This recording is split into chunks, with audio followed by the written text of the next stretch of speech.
I want you to think twice before you decide to use either a screw or a nail in any particular connection. Watch this. Drywall, deck screw,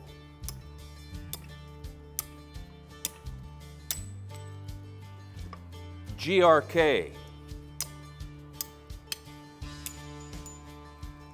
Tapcon, hard,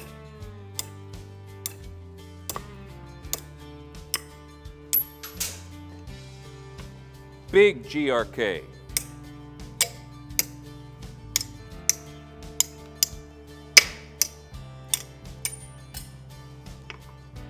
now we're to nails, 8-penny duplex,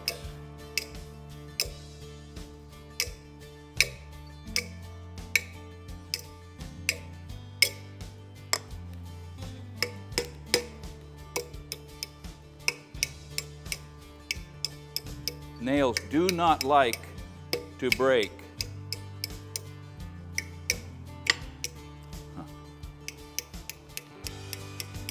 But it's getting hot.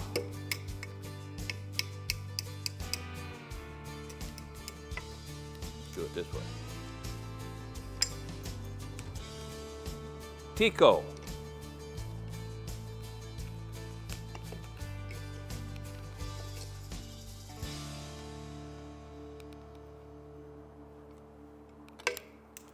$16-penny sinker.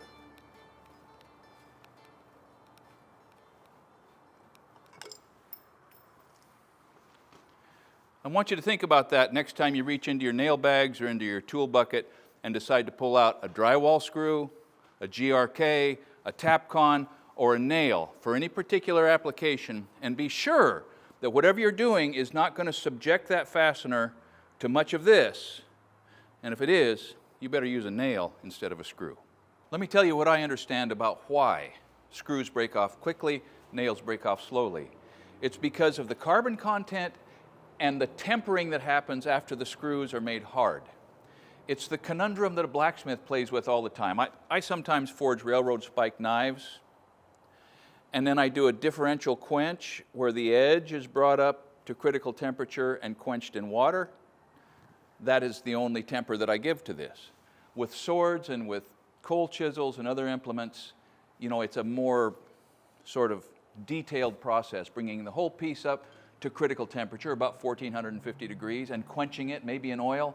It's the same thing going on with screws. They are harder in different areas and softer in different areas depending on the application. So if this is interesting to you, if the reality of metallurgy being everywhere has ever crossed your mind, you might check out our Essential Craftsman Academy. We've got a blacksmith course in there.